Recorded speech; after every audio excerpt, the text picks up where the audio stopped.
everybody. Welcome to the Hallmarkies podcast. And we want to wish you all a very happy Thanksgiving. This is very exciting.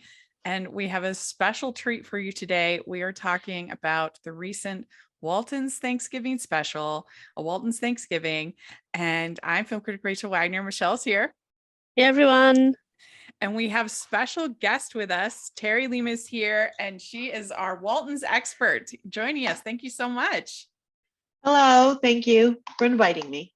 Yes. So this is your first time on the podcast. Why don't you introduce yourself to our audience? Well, let's see. How do I make myself interesting? So you're a big TV fan, would you say? I would say that, yes. Yes. And big Hallmark fan? Absolutely, yeah. Yeah. When did you start watching Hallmark movies? Oh, yeah. Well, I started basically as a kid because they used to give on like the regular networks like CBS, like the Hall of Fame movies. Mm-hmm. And then they expanded to make all those fantasy and period pieces, which I love. So I think. Yeah, that was a fun era for Hallmark, like 2006 absolutely. to 2009. Yeah. Where they were made, because they had at that time, they actually had Star Trek on Hallmark Channel. And so. Absolutely. I was trying to remember when the Hallmark Channel started and when I actually got it, but so basically at the beginning, before a sort of shift change in the movies, because they only had like one or two Christmas movies back then, like absolutely, very few. if that. If that. And then they had the Christmas card, which really was a big hit, and then it kind of expanded after that. So I think I became a mega fan after watching, because I was sick. I had like a mini operation, so I was laying up in bed, and I watched that. I think it was what is the name of the movie? The Seeking Mrs. Claus. Oh, I've never seen that one. Single Santa Seeking. That's it. Claus or something like that. Santa. Yeah, I couldn't. The name escapes me now, but yeah, I became like a super fan. That, and I started to watch the Love Comes Softly movies because I love the books. That was an early favorite of mine as well. The Love Comes Softly series. I got them one year for Christmas on DVD and the whole set. And I really enjoyed those. Have you ever seen those, Michelle, the Love Comes Softly? Yeah. I love the first couple of those movies. The first one especially. Yeah. That was probably one of the first like Hallmark movies that I watched like consciously. I think I'd watched a couple, not really realizing that they were Hallmark. Like I explained, they're on all different networks here, so it's hard to kind of tell what's actually from Hallmark and what's just like a regular acquisition or just kind of whether it's Up TV or Lifetime or whatever. And it wasn't really until all of my favorite TV stars started popping up in Hallmark movies where I was like, okay, that's an actual like thing. But yeah, I love the Love Comes Softly movie. It started to sort of go downhill a little bit, so I never actually finished them. So yeah, I think I've seen the first maybe 3 or 4. Mm-hmm. They just kept going for a while. Yeah, they really did. I think there's 9, isn't there? Or 8? There's something like that, because there's 2 prequels and then a miniseries, a Christmas miniseries. Yeah. That has Natalie Hall in it. Is she in that one? Wes Brown's she's in the prequel. What is it? Let me look that up real quick. The prequel, it's a 2-parter. It's a miniseries. It was the last miniseries Hallmark did on their channel. Yeah, I know it also stars Greg Vaughn. She's a character. She plays a daughter that was never introduced in any of the movies prior to that. Oh, really? She's a daughter in the books, but never in the movies. Yeah. And I think Greg Vaughn plays one of the sons. Oh my gosh, my phone is so slow. Let me find this. It is Love Comes. No, it's Christmas something. I think this might have been her first Hallmark movie. I thought the Wes Brown was in that, but he's in one of those prequels. No, it's Love's Christmas Journey. Yeah, that's it. Love's Christmas Journey, and that was done in 2011. I just looked it up. Wes Brown's in the prequels. Yes. Yeah. Which match nothing of Love Comes Softly. Yeah. Which matches nothing in the timeline of the first movie, but. Anyway, so So we wanted to have you on, Terry, because you know your stuff when it comes to the Waltons. Michelle and I, we are new to this franchise. And they've had two movies now on CW, one last year, one this year. And Michelle and I, we loved the one last year, again, coming in as newcomers. And then we loved this one as well. But you've been a fan for a long time, correct? Yes. Of the Waltons. Yeah. So tell us a little bit about the show. And I know they have like Waltons Thanksgiving movies. Yes, this would be the third one. Like tradition. Okay. So tell us a little bit about it, what the appeal is, what you like about the show.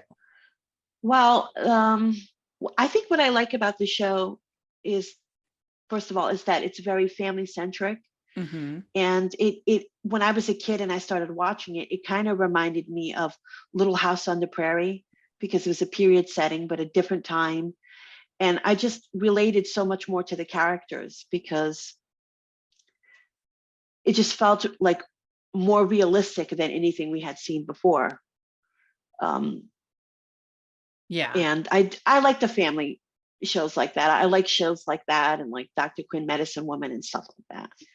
But boy, the Walton's history is kind of long. It really, Earl Hammer, he wrote Spencer's Mountain in I think it was 1960 something, I think 61.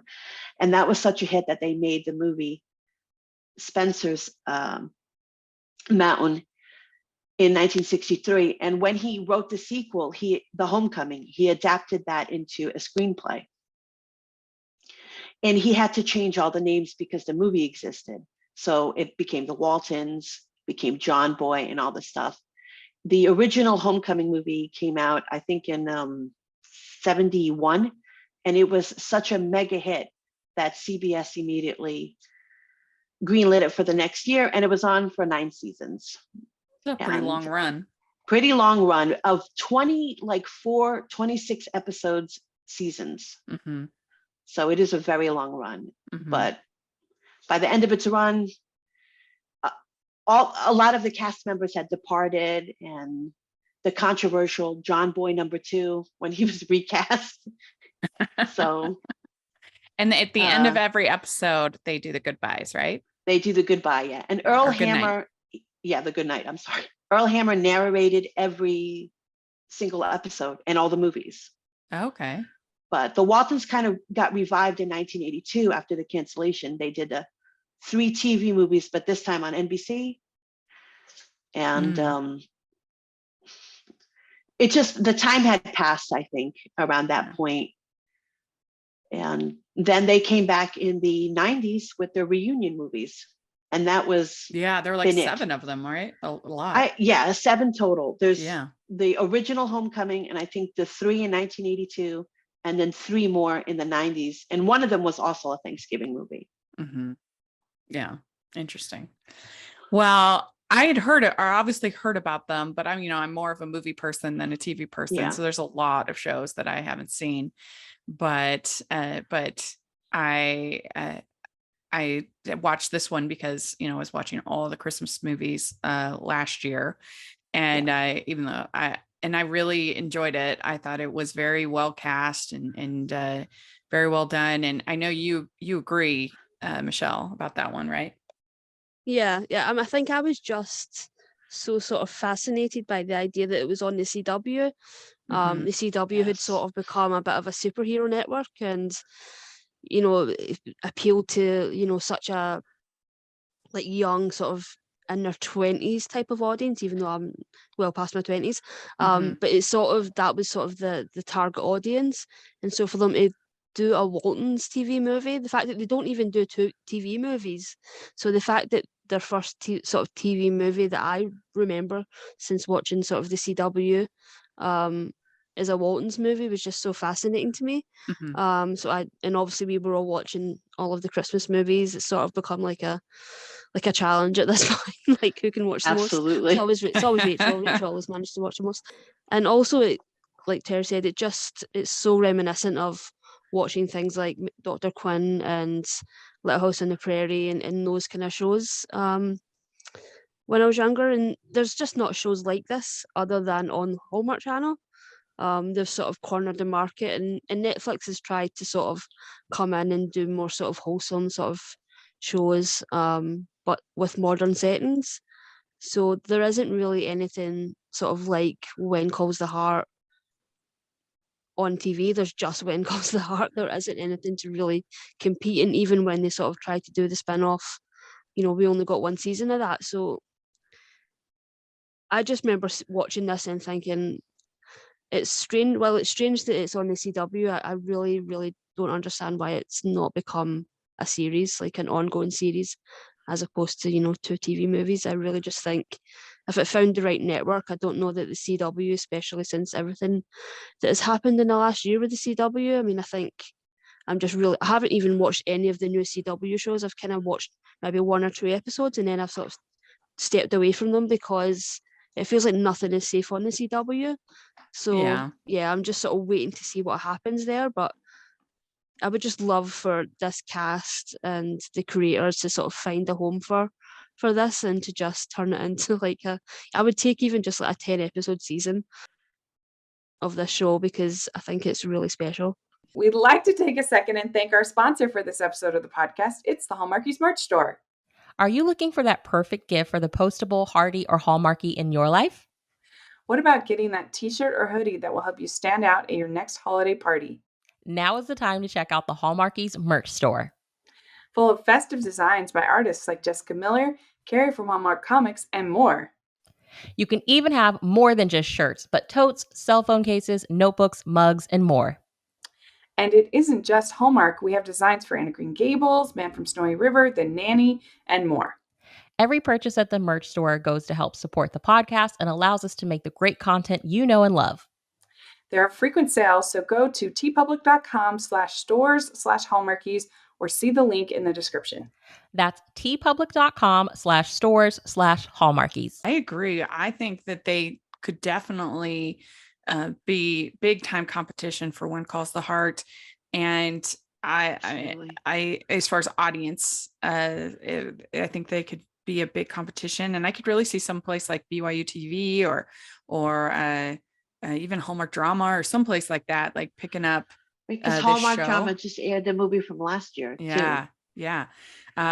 Because I just think it's so well cast, and it just feels so refreshing to have just this loving family show. And that I think, we do have some family shows, but most of them are comedies like the Goldbergs or the what's it called, that the Roseanne show, again, the spinoff the Connors, have family shows like that, but nothing like as warm-hearted as this. I feel like ever since Parenthood finished, there's been nothing to sort of take that place. And it feels like there wasn't really much prior to that. And I think even with like When Calls the Heart, and I enjoy that show. I've only watched the first couple of seasons of that show, but a big part of it is obviously the main character sort of finding love and sort of the ongoing sort of romances that she sort of finds, and there was a whole love triangle, I believe, and so it's nice to roll his eyes watch a show where like the central relationship is solid and it's established, and you believe it, and there's no sort of will they won't they. That's great in that. You have your sort of matriarchs, and they sort of, I always call them the Coach and Tammy of the sort of the Friday Night Lights sort of. That's a relationship that you never worried about. And it's nice to watch a show when they have that and they do it right. And I think that is definitely a huge part of why I really like these 2 TV movies. Well, they don't have to rely on those tropes, the romance tropes. Well, and it's just oddly refreshing to have something that's so old-fashioned. Yes. That when we need more of that. And only thing that's like that on here is like murder mysteries, like Miss Fisher and sort of these sort of like Murder She Wrote type shows. There's so many like over here. Those are kind of the only sort of old-timey shows that we really have. The sort of like, I loved Miss Fisher though. Yeah. But there's nothing really like this anymore. It feels like it's such a an outdated sort of thing. And yeah, I really wish that someone took a shot and really sort of poured some money into this. Yeah. So the one last year was a Christmas movie, an all-out Christmas movie, where this one's a Thanksgiving movie. And the whole idea was you have John Sr. trying to get home, Richard Thomas, for Christmas. And the storm comes, and then John Boy tries to find his father. He's also trying to figure out what he wants to do with his life, whether he wants to be a writer, and a couple other little stories thrown in there. But I thought the whole cast really felt like family. It was just very endearing, and I thought it was a pretty good story. For it's this. very much like the original Homecoming. Yeah, the original movie that's out. Yeah, because I think they did it for the 40th anniversary. They remade it of the Waltons, but the cast was good. I enjoyed the Christmas movie to a point. Last year, I didn't feel like the world felt as real as it did in this newer movie, and that might have been due to COVID and filming and all that. Yeah, I know you weren't as big a fan as Michelle and I were of it, but I did like it. Being a huge fan, do you think that kind of influenced seeing these new actors and other things like that, or just? No, I don't think it did, because out of all those shows, I think that this is primed for a successful remake. Unlike It's so hard to do Little House on the Prairie, but I think it's easier to do the Waltons. It's a bit more contemporary, a little bit more modern, and there's more kids to go around. The structure's there, and I did like the movie last year, but I just felt it wasn't completely there, and I could not get over how they omitted Ben, which they rectified in this movie. But it really was like, oh my gosh, he's the redheaded stepchild they didn't invite to the party. That's how I felt last year. I heard a lot of people say that, and of course I didn't know it well enough to know that, but they clearly heard that. Yes. So now we have this new movie, and I was just so glad that they made a new movie, because I didn't know if people paid attention to the one last time, except for me and Michelle. I was surprised. I was surprised. I was so surprised it didn't give on CBS and it was on the CW, and I was like, nobody who watches the CW is going to watch that movie. And then now the new owners tell us only 50-year-olds watch the CW, and I was like, I don't believe that either. Yeah. Well, in this one, we have the Walton family enthusiastically prepares for the annual Harvest Festival Fair on Walton's Mountain in 1934, but a young boy's arrival dramatically changes their lives. So, Terry, what did you overall think of this one? I actually really liked this one. This felt like a mishmash of a whole bunch of episodes of the original series, but it felt very in spirit to the characters and even the original novel. And the world felt it felt more real. It was much more realistic. Everybody just gelled, and it was fun. There was no mini dramas, but not really. But it was just overall kind of like a fun, grateful sort of family where we don't see such huge drama between the siblings or anything. It's just like normal life, basically. Yeah, this is like good people movie. Like, this is just like such a warm, endearing, and I could see some people calling it maudlin or too much, but I would disagree. I think that this was very well done, and again, I feel like the casting is so strong, and particularly I think this is my favorite I've ever seen Teddy Sears. I think he is so good as John Sr. I really liked him, and I think him and Bellamy Young as Olivia have really nice chemistry, just so warm and lovely. Yeah. Well, Michelle, what feels so real. Yeah. Michelle, what did you think overall of this one? I mean, I was a little nervous because I knew that they had recast John Sr. as Ben Lawson that played him in the first one. But then when I actually thought about it, I was like, well, the Christmas movie, the whole they were separated pretty much the entire movie. You know, it was him trying to get home. So it's not like they had this amazing chemistry that I was attached to or anything like that. And I do like Teddy Sears. I mean, you know, he's such a big part of, you know, Hallmark with the evergreen movies and things like that. So, and I also liked in this movie that they took the focus a little bit away from John Boy and his sort of romances. It was still there, but it wasn't as, you know, predominant, and they sort of give a little bit of the attention to the younger kids and Jim Bob and Elizabeth particularly. So it was nice that they sort of evened it out a little bit and gave it's a miracle that they were able to give all the kids as much attention as they did in like 120 minutes. I feel like they did a really good job with balancing that. I would have liked there to be a little bit more with Olivia and John Senior and Grandma and Grandpa, but I do like that they did sort of focus on all of the kids throughout this movie. Yeah, I think they did spread it around about as well as you could. And they have this harvest fair coming, and you've got each of the kids kind of being involved in different ways.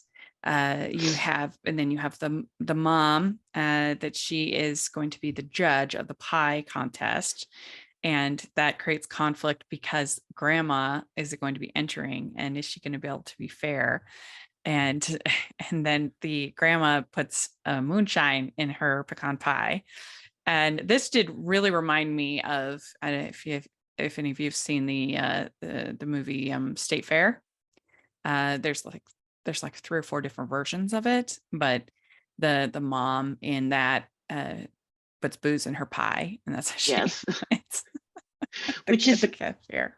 That is actually an opposite of like the original series. They were much more accepting of the recipe, you know. In the original show, Olivia and Grandma were like, we do not touch alcohol. And the Baldwin sisters actually don't even know it's alcohol. Oh, really? They just think it's a drink that their father, who was a judge, made when they were young, but he was bootlegging moonshine. And the Baldwins are not as childlike and naive as they were portrayed in the show. But yeah, the gag of the show was they never knew it was alcohol. Oh, that's funny. I did. That's funny. Yeah, it's they clearly know. Yeah, it's the alternative beverage category, which is really cute. And then we have Mary Ellen and Jason entering the talent show, and they're doing a By and By. They're singing the gospel song, and he keeps messing up on the banjo, and she gets really frustrated with him. And I thought that was actually a pretty sweet little dynamic, because, you know, she's getting frustrated, and then she eventually apologizes, and he makes her do all his chores in return for getting upset. And that just seemed like a very classic sibling dynamic to me. Between the two of them. Yeah, I think they had sort of, I don't know if it feels like maybe the cast sort of became really good friends, because it feels like a lot of the sort of banter, and it just felt a lot more natural in this one. And you could tell, maybe like Terry said, it was, you know, COVID, and they're a little bit more, just feels a little bit more comfortable in this one. Yeah, that's the word. Which added, you know, a lot to these scenes. And I thought they had a really good dynamic as well. Yeah, I've mentioned it before on the podcast, but stories about siblings really always get to me. That's a very easy way to kind of win over, maybe just because I'm from a big family, and so I can connect with that well. But what do you think, Terry, about Mary Ellen and Jason? I thought their dynamic was great. I mean, it's the truest form of siblings fighting with each other, and, you know, that's what we used to do when we were kids. I'd make my sister do my chores. She never did them though. I was going to say my siblings would never do it. Like she goes, yeah, I'll do it. Never did him. But yeah, you know, and He had a beautiful voice, though. I was really the only one in my family that was extroverted, except for my dad. They were all more on the introverted side, and so I'm more likely to be Mary Ellen and be like kind of frustrated and loud and wanting to perform, and that was more me than Jason. It would have been my siblings, but we get introduced pretty early on to this kid Red. He's introduced to us as Red at the beginning, and he's being abused terribly by this man who's ends up being his foster father, and they're working at the carnival, and I mean he flat out kicks him, which was kind of shocking. Mm-hmm. That rang to me so true to the show as well, because they didn't cover them as intensely as Little House on the Prairie, which scarred me as a child, but they would cover these issues of men beating their wives and their children, and they would do it in a way that was as family friendly and not sensational as they could.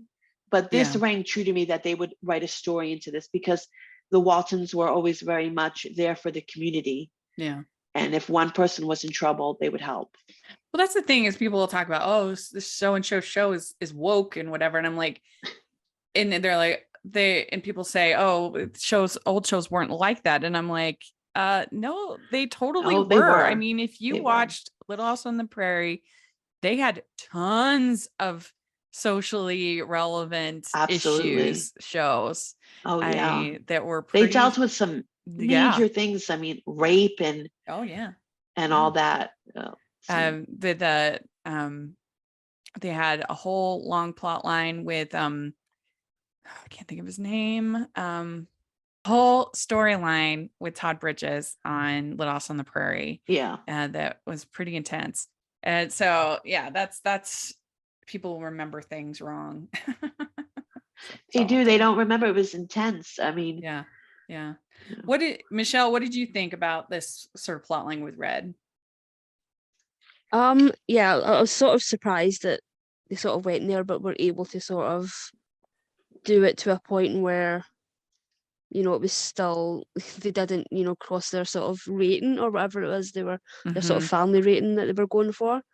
And I thought that the conversation with the grandpa was excellent, where he says, it happened, but nothing good came from it happening. I thought that was such an interesting conversation, and that really highlights the conversations that you do have with your grandparents, whether it's me talking to my grandparents about the war, or things like that. It was sort of a nice conversation between people from different generations, and how things are different, but the issues sort of still remain the same. Yeah, that was a really good scene. You're right. And with Jim Bob and Grandpa, and he says, I found I could get our point across to our children in gentler ways. It's very, very sweet. And the whole thing just made the ending pay off so well. When you see Red there at the door all beaten up, and then he's just so loved. And you get the feeling that he's never been loved ever in his life before. And there's just, I've watched this twice now. And right now in my life to watch something twice is hard, because I'm so busy. We'd like to take a second and thank our sponsor for this episode of the podcast. It's the good folks at Baker Publishing Group. Looking for the perfect gift for the romantic book lover in your life? These contemporary romance novels will woo their way into your hearts. First, we have To Win a Prince by Toni Shiloh. Fashion aficionado Iris Blakely dreams of using her talent to start a business to help citizens in impoverished areas. But when she discovers that Econ Dilo will be her business consultant, the battle between her desires and reality begins. Can she keep her heart and business intact despite the challenges she faces? Have to read to find out. Next up, All That It Takes by Nicole Deese. After moving cross-country with her son and accepting a filmmaker's mentorship, Val Locklear is caught between her insecurities and new possibilities. Miles Mackenzie returns home to find a new tenant is living upstairs, and he's been banished to a ministry on life support. As sparks fly, they discover that authentic love and sacrifice must go hand in hand. Pretty Little Spaces by Carmen Schober is sure to please. Georgina Havock's dream of a happily ever after falls apart when her boyfriend blindsides her with a pause. She is determined to pick up the pieces of her previously perfect life, but with the reappearance of her troubled twin sister, plus the presence of a ruggedly handsome ex-sniper, she's left facing not only her shattered future, but also her past. Looking for Leroy by Melody Carlson, Brianna Phillips is ready to give up on love, but when her fellow teacher invites her on a trip through Sonoma wine country, she's reminded of her first crush, whose family owned a vineyard there. Is there any chance she can find him? And one last chance for a love? Next up, The Sweet Life by Suzanne Woods Fisher. Jilted by her fiance, Don Dixon, escapes to beautiful Cape Cod on a groomless honeymoon with her mother. But she didn't expect her mom to risk everything on a whim to move there permanently and buy a rundown ice cream shop in need of repair. Of course, in order to make their new life work, they'll also need her ex's help. Finally, The Last Way Home by Liz Johnson. A disgraced former NHL player and a local artist are thrown together when her pottery studio burns to the ground on the day he returns to Prince Edward Island. But as they work together to rebuild, their secrets will come out, putting even their hearts on the line. So head over to bakerbookhouse.com/featured/Hallmarkies to pick up one of these great books and use code Hallmarkies40 for 40% off these titles from November 14th to December 12th. That's bakerbookhouse.com/featured/Hallmarkies and use code Hallmarkies40 for 40% off. Thought that was so moving, and just to see like a mother this boy that's literally got bruises all over his face was really I was surprised they went so far with the amount of violence that they portrayed on his face. Like, yeah, I did not expect to see blood and cuts and bruising the way that they actually showed it. And yeah, this kid Ryan Newman, who plays Red/Ben, like, it looks like this is his first thing he's ever done. Yeah, and like it was great. Yeah, what pressure to sort of take on a role like and sort of a show like The Waltons that has such a rich history. Yeah, I thought it was very moving, and it makes sense though if he's willing to kick his son in public where other people can see him, then you can only imagine what he would do in private. Jim Boy, he is in this love triangle. They had to throw one of those in between getting letters from Maggie, and then he's flirting and having fun with Edith. Yeah, very true to the John Boy character. Oh, really? Because he was a chick magnet. Yeah. He had so many girlfriends in the original show. Yeah. I didn't know that. Yeah. We have Aaron, who is preparing monologue from Romeo and Juliet. And I felt like this was the one that was the least served, is this story, is Aaron as a character in this one. Could have gotten more of her. Yeah, I agree with that. I do. There's not enough time. I know. Yeah. And Erin is my favorite from the original series. Oh, really? She's my favorite character. Yeah.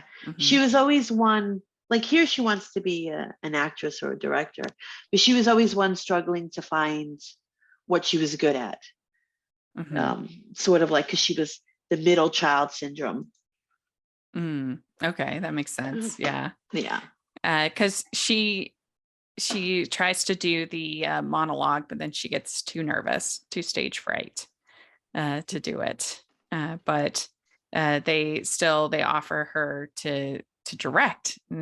She's found her calling. Yeah. She's cute. And then I just thought it was funny that the grandma put the moonshine like directly, like pouring it. She didn't even like dilute it at all or thicken it or put it in with the pecan pie filling. No, she's literally just like spooning. She added more in. More. Yeah, I love how the escalation of it, of like pouring it in isn't enough. You have to like funnel a little hole in just to make sure it goes all the way through. Like, it's a really thin pie to begin with. Yeah. And then the guy at the talent show says that that one has quite a tang to it. He's going to be Funny. sleeping for days. Moonshine's powerful. Uh, and that's Charlie who shaved his hair. And the one lady's like, perhaps you should put the hat back on. I understand this. That it's considered polite for men to have their hats off. But I think he's supposed to be the Yancey character from the original show. He was one of those characters that were forever bachelors and lived with his animals in the home, and just a total train wreck. Good-hearted train wreck. Yes. And then we have Elizabeth. She plays in the fishing game. She wins a necklace, which seems like a pretty good prize for a basic level prize. Mm-hmm. And then she really wants the bunny, because she wants a bunny as a pet, and they're like, no. And so Red, he gives her the prize, even though it didn't actually say 3 on the duck. And this guy gets super mad at him about it, and he says, I was just trying to boost business, that people might think, oh, I could actually win, which is like solid Totally. reasoning from But those games are always rigged, though. Yeah. That's why I never play them. Yeah. I know they're rigged. Mm-hmm. And then he gets beaten again, and then Maggie shows up at the fair with her college quote unquote friend. And so I start to get some jealousy, but John Boy does a pretty good job of like trying to take care of Elizabeth, because they even have like a safe spot if they get separated. For a teenager, I think he does a pretty good job. Absolutely.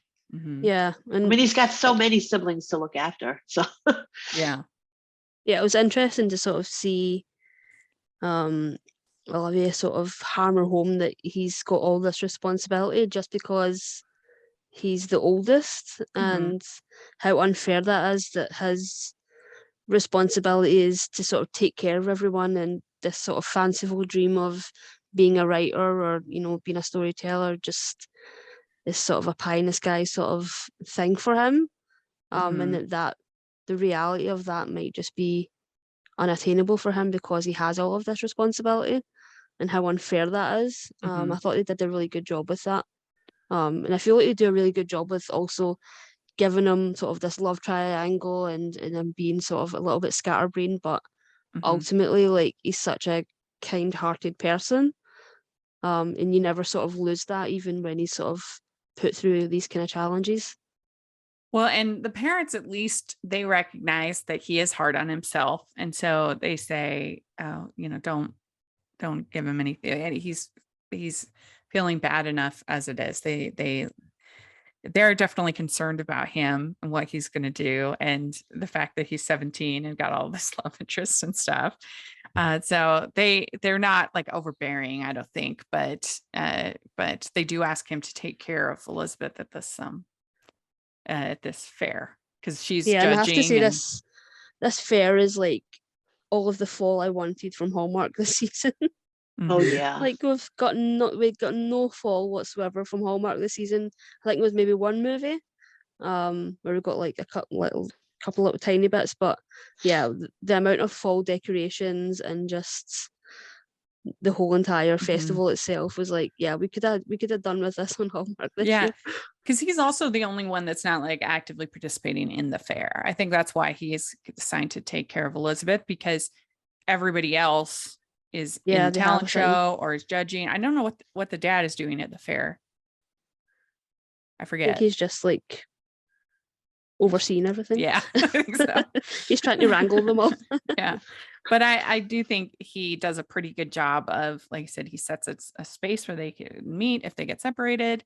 So he tries. And but then he gets distracted by Maggie and Edith, and Elizabeth runs after this bunny. She's won her bunny and she wants a real bunny. She runs after it into the forest. And she trips, she skins her knee, she gets scared. And I thought the little girl who plays Elizabeth did a good job. This part didn't fully work for me though, because I thought she was, and this is not the fault of the actress because she's older than what she's playing Elizabeth to be. Because I think Elizabeth is supposed to be 6. Oh, okay. And I just thought she was a little too old to be running off like that.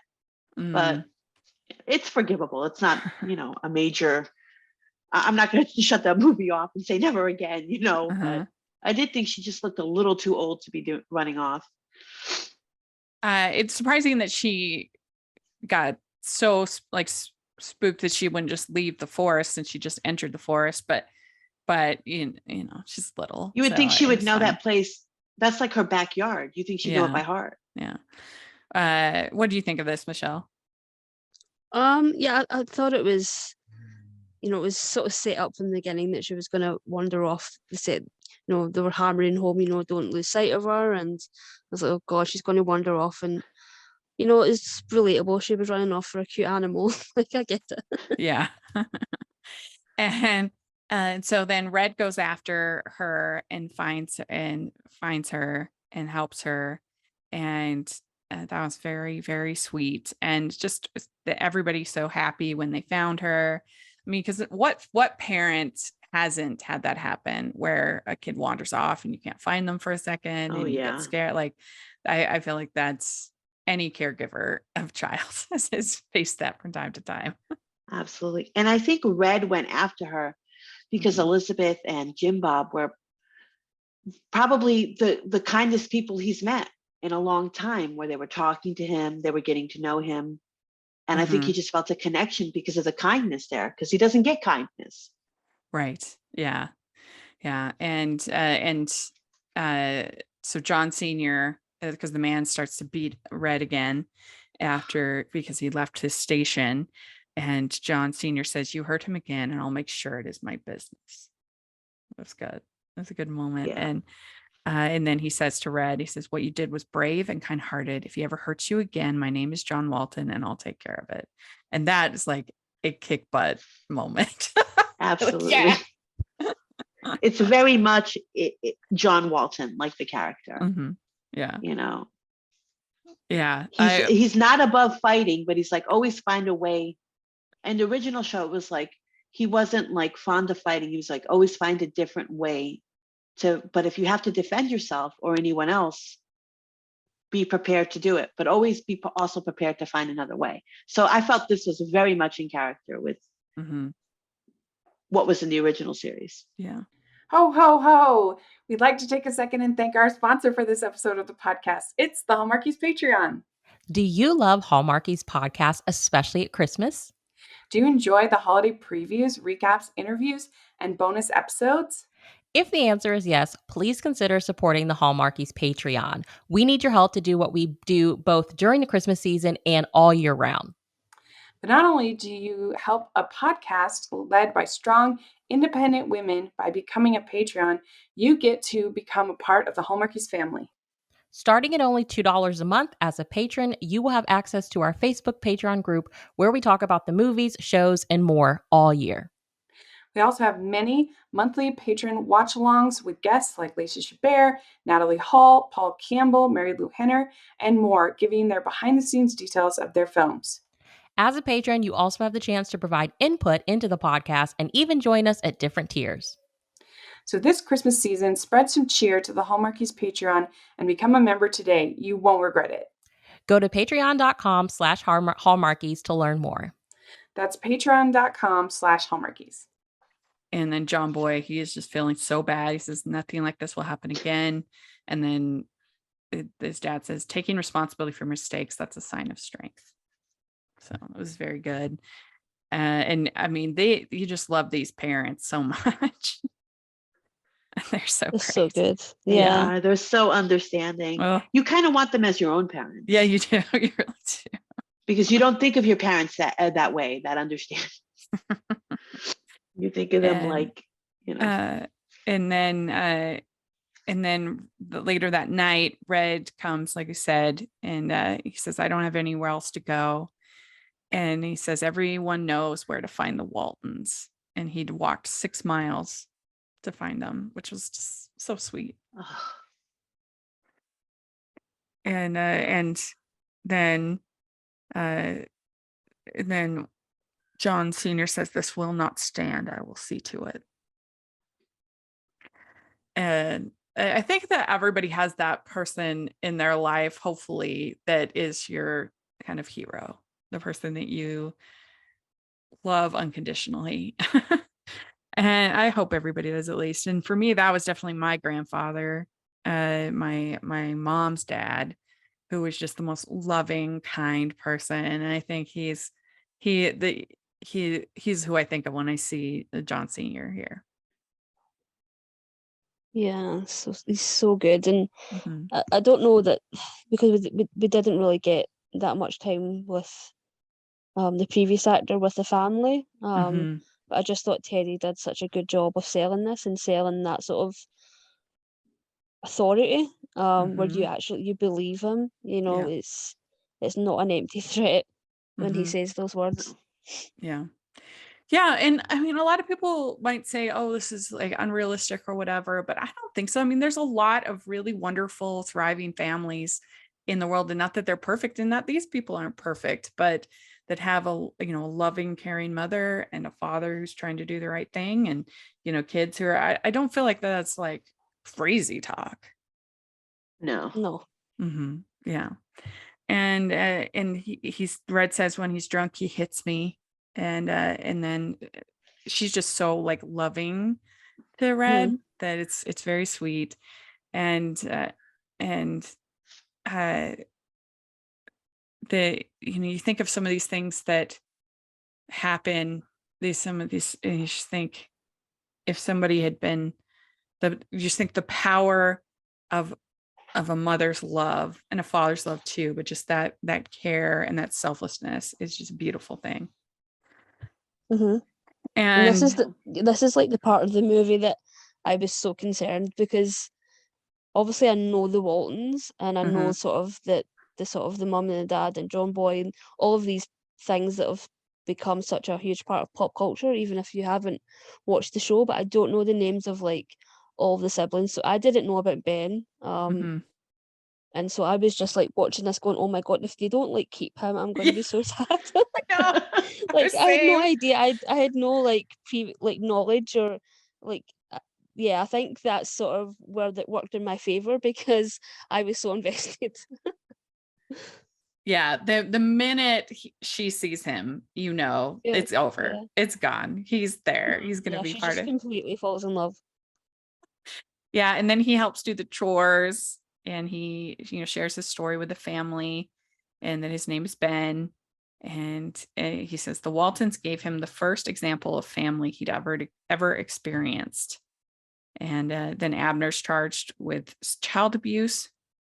And they say, our daddy always did the right thing. And that's just lovely. It's great. It was lovely. It was such a great payoff too. Yes. Yeah. The one thing about our family is we have each other's backs no matter what. And he's proved himself in that regard. He had Elizabeth's back. So sweet. And I feel like he deserves a family to love and support him. So, and then you see the whole family eating Thanksgiving outside, which was probably a COVID thing. I think so. I also thought it would be cold in Virginia. It would. It would be colder than that. Yeah. And they adopt Ben 3 months later. He became a Walton, and John Boy gets to carve the turkey, which was very cute. And then you see the good nights at the end with Ben saying, "Good night, family." Oh my God, I started sobbing like a baby when I was like the last 10 minutes. I was just like crying on and off constantly. I'm like, oh my God. And then when you'd messaged me about doing an episode, I was like, no, but we can find time. Because we had so much content this week, but we just wanted to talk about it because I'm an easy cry. I cry at things that aren't even really that sad, but whatever. I just cry when watching stuff. And this when he shows up all bruised and she loves him, and you can tell it's the first time that he's ever really been loved by a mother, is just, it got me. It got me. And then, then they adopt him and they're just so loving and so kind. Yeah, it was well done. It was so well done. Very, very, very good. So I think that some people might see this and be like, I don't know anything about the Waltons. I don't, I'd say watch it anyway. I think it'll win you over. It is just. Oh, absolutely. Yeah. It is very much in the spirit of the original series and the books. Yeah. And you don't have to know, because I didn't know anything. No, you don't. You can jump right in. Yeah. Yeah. So I think they did a great job. And I really hope that somehow they can make a series out of this some way. I know it's problems because CW, but they could put it on HBO Max or something. But it's owned by CBS, I think it. Paramount. Oh yeah, Paramount. Yeah, so I mean, an interview with I think it's the producer, or I'm not sure. I need to look his name up, but he was sort of talking about the journey of making these two movies, and really? Did sort of say like the next movie will be an Easter movie. I don't know if that means that it's greenlit and it's happening, but he did say that it's all planned out, that the next one will be an Easter movie. Oh yeah, well, they might actually have that already, like in the contract. So yeah, hopefully, yeah. But, yeah, will it air on the CW? Who knows? It might air on CBS because they own it. Well, yeah. So there's Paramount Plus, but then the only reason I thought HBO Max was just because of Warner CW. Yeah. Then maybe it might. Whoever, seriously, somebody should pick this up because it is very well done. But I'm glad at least we got these two movies because I thought they were very heartwarming and endearing, and it definitely made me want to go back and watch the Waltons. maybe that's Michelle, a dedication. Maybe that's Michelle, a dedication. now that we're finished with Heartland. Yeah. Oh my, that is a. Yeah, 9 seasons is nothing. Yeah, small change. It's like 30 episodes a season. Yeah, we finished Heartland, but anyway, thanks so much, Terry, for coming on and talking with us about this movie because I loved it. Thank you so much for inviting me. It's great to have a pro on the show. And Michelle, thank you. And no problem. Terry, where can they follow you on social media? I'm at Flurry Heaven on Twitter. That's just about it. It hasn't exploded yet. It probably won't. So I'll be there. Okay, good. We survived the Twitter apocalypse. Absolutely. 2022. Michelle, what about you? On Twitter at Michelle R. Benson, currently, hopefully, forever. Okay, good. And you can find me at Rachel's Reviews all over social media. And if you are listening on iTunes, please leave your ratings and reviews for us. We so appreciate it. It really helps us a lot to get more listeners. So please do that. And you can follow us at Hallmarkies Pod and Hallmarkies Podcast, all of our social media. And if you are listening on YouTube, please give the video a thumbs up and subscribe to the channel. We appreciate that so much. We also have our patron group, which is a lot of fun, a chance to talk about all these different movies and shows. And also we have our watch alongs, which are really fun. And then we have our merch store, which we should really get some Waltons merch, inspired merch. But we have one called The Heart and postables and anything Hallmark inspired on there, plus lots of festive fun design. So please take a look at that. And thanks so much, ladies. And we say good night, family. Good night, family. Good night. Bye, everyone.